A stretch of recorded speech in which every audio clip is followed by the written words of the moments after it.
Halo semua kaum rebahan, selamat datang di channel Rebahan Film. Video kali ini kita akan ceritakan alur film Primal Fear. Film ini dirilis tahun 96 yang dimana belum ada KK ataupun Cimoy Montong. Film ini dibintangi Richard Gere dan Edward Norton. Boleh dikatakan film ini debut terbaik Edward Norton karena di film ini Edward menjadi nominasi pendukung aktor terbaik di Piala Oscar. Film ini bergenre thriller misteri tentang seorang pengacara yang bernama Martin Vale. Dia mendapatkan klien seorang pemuda yang dituduh telah membunuh uskup agung yang berada di kota Chicago. Apakah benar pemuda tersebut pembunuhnya atau ada bonus lain di pembunuhan tersebut? Oke, nggak usah panjang kali lebar lagi, kita mulai ceritanya.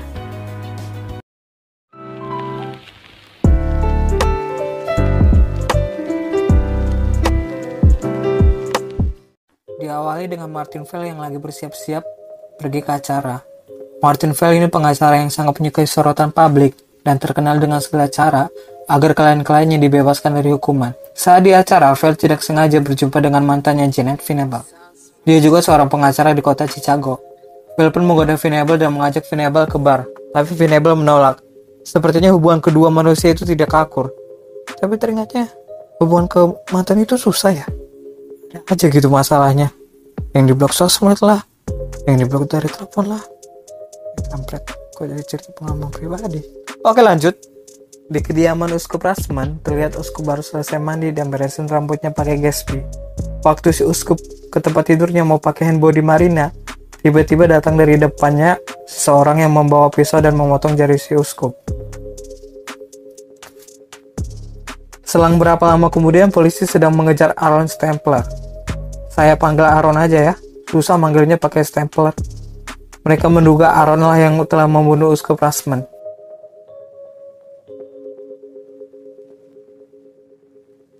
Dan akhirnya dia pun tertangkap polisi. Vale melihat berita tersebut membuatnya tertarik untuk menangani kasus tersebut. Vale pun berjumpa dengan Aaron di kantor polisi. Vale pun memberitahu kepada Aaron kalau dia akan menjadi pengacaranya. Saat ditanya Vale soal profilnya, Aaron menjawab dengan gagap, seperti anak yang tidak mungkin membunuh Uskup Agung. Stempler. Sedikit cerita tentang Aaron Stempler. Dia adalah pria altar yang diasuh oleh Uskup Rasman. Mereka berjumpa saat Aaron mengemis di jalanan. Vale pun menanyakan kenapa Aaron di TKP. Aaron bercerita ingin mengembalikan buku yang ia pinjam. Dia mendengar suara kegaduhan di kamar Uskup, dan saat ia di kamar Uskup, dia melihat Uskup sudah tergeletak dan melihat seseorang yang memegang pisau. Lalu itu dia sakit kepala dan pingsan. Setelah bangun dari pingsannya, dia sudah berlumuran darah dari Uskup Rasman. Karena takut, dia pun lari. Di sisi lain, sahabat Uskup Rasman yang bernama John, bukan si John membagongkan ya, meminta Venable untuk jadi pengacara dalam kasus pembunuhan ini. John meminta Venable untuk menuntut hukum mati kepada si Aaron. Venable pun tertarik menangani kasus ini dan coba menyanggupi permintaan si John. Saat Vale datang ke TKP, dia ketemu dengan Venable. Dan mereka pun berbincang sedikit. Venable pun meninggalkan Vale. Dalam hati si Vale, anjir, lawan mantan, kalau kalah harga diri hancur. Sidang pertama pun dimulai. Venable sebagai pengacara penuntut menuntut hukum mati kepada Aaron. Lalu Vale meminta evaluasi tes kejiwaan kepada kliennya dan disetujui hakim. Saat Tommy, anggotanya Vale, ingin memeriksa kamar si Aaron, tiba-tiba Tommy dipukul seorang pemuda yang ada di dalam kamar tersebut. Rupanya Tommy berhasil menarik anting pemuda tersebut dan pemuda itu pun kabur. Vale menunjukkan anting itu ke Aaron. Ia memberitahu kalau itu punya Alex, salah satu kawannya di pria altar. Saat Vale menunjukkan foto yang ada di kamar Aaron, ia mengatakan itu Linda pacarnya, tapi tidak tahu keberadaan Linda di mana. Vale pun balik ke kantor, dia menanyakan ke asistennya, ada info soal B32156. Rupanya pembunuh tersebut membuat tulisan B32156 di dada Uskup Rasman, tapi asistennya belum mendapatkan info soal itu. Saat asistennya dan Vale melihat keuangan Uskup Agung, Vale melihat nama John di situ dan Vale pun mencoba menyelidikinya. Dengan mengetahui John telah kehilangan jutaan dolar dalam investasi pembangunan perumahan di lahan gereja, karena Uskup menolak untuk mengembangkan investasi tersebut. Kita dibuat berpikir di sini kalau si John yang membunuh Uskup Rasman. Saat sidang, sang kapten polisi Chicago telah mengetahui apa artinya B32156 yang dituliskan di dada Uskup, bahwa itu adalah sebuah buku. B32 adalah nomor buku yang ada di rak Uskup Rasman yang berjudul The Scarlet Letter. 156 adalah halaman di buku tersebut yang berisi tak ada manusia yang pakai satu wajah dan wajah lain, tanpa akhirnya bingung akan kebenaran. Anehnya paragraf tersebut ada yang menggaris bawahi. Saat sidang, Vel pun menanyakan hal tersebut ke Aaron, tapi dia mengaku tidak pernah baca buku tersebut, apalagi menggaris bawahinya, dan Vel pun percaya kepada Aaron. Vel dan Tommy pun melihat Alex di jalanan. Saat mereka ingin jumpai Alex, Alex sadar dan lari. Mereka pun kejar-kejaran.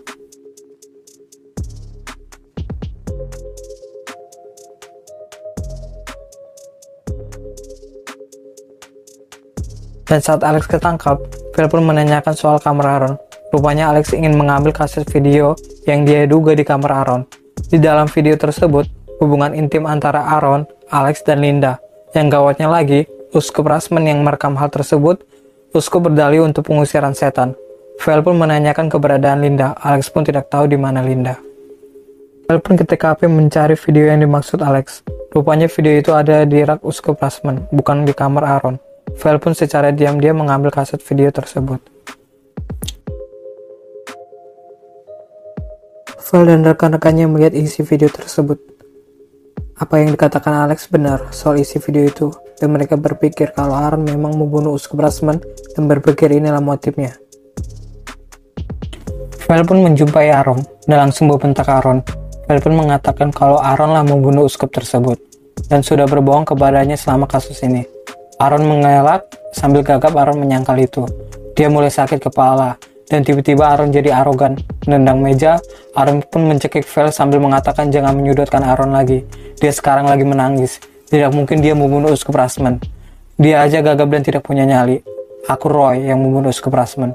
Vel pun kebingungan mendengar itu. Saat Aaron atau Roy agak tenang, Vel pun mengajak kenalan. Aaron memperkenalkan namanya Roy.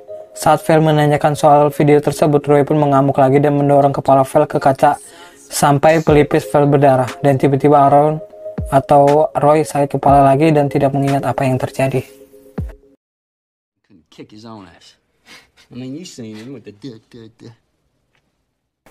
Molly, dokter yang menangani kejiwaan Aaron, mengatakan ke Vel, Aaron punya dua kepribadian. Faktor masa kecil Aaron mengakibatkan hal tersebut. Saat kecil Aaron sering disiksa oleh ayahnya dan mengakibatkan kepribadian Aaron jadi dua. Dan Molly mengatakan kalau Aaron harus dirawat bukan di penjara. Vel mulai bingung dengan kasus yang dia tangani. Vel pun berdiskusi dengan rekan-rekannya untuk menyelesaikan kasus ini, karena pembunuh Uskup adalah klien mereka sendiri.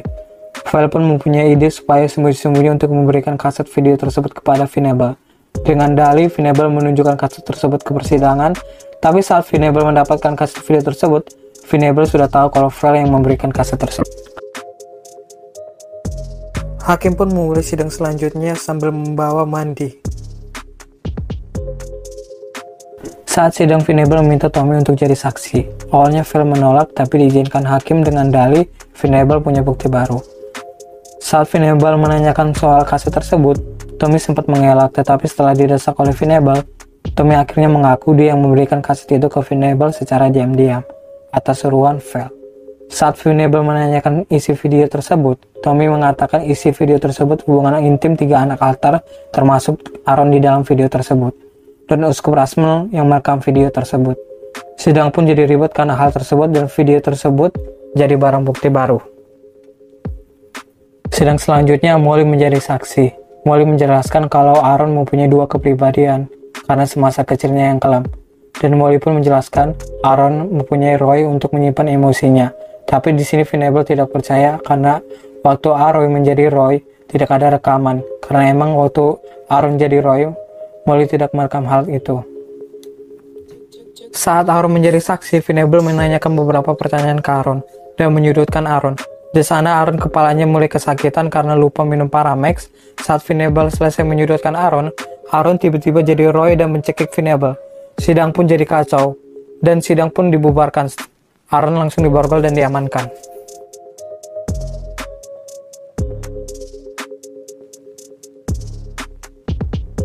Setelah kejadian tersebut, hakim berbincang dengan kedua pengacara tersebut. Hakim mengatakan sidang akan diberhentikan dan memutuskan Aaron tidak bersalah karena kegilaan Aaron, dan membawa Aaron ke rumah sakit jiwa untuk dirawat di sana. Val pun memenangkan kasus tersebut. Val pun menjumpai Aaron untuk memberi kabar kalau dia tidak dipidana lagi, hanya dirawat untuk mengobati kecewaan Aaron. Thank you. Saat Val ingin keluar, Aaron mengatakan semoga leher Nona Vidable baik-baik saja. Val pun sadar dan kaget apa yang barusan Aaron bilang tadi. Harusnya Aaron tidak ingat hal itu. Saat Val menanyakan itu, Aaron ketawa dan tepuk tangan dan mengatakan ia memalsukan kepribadian gandanya.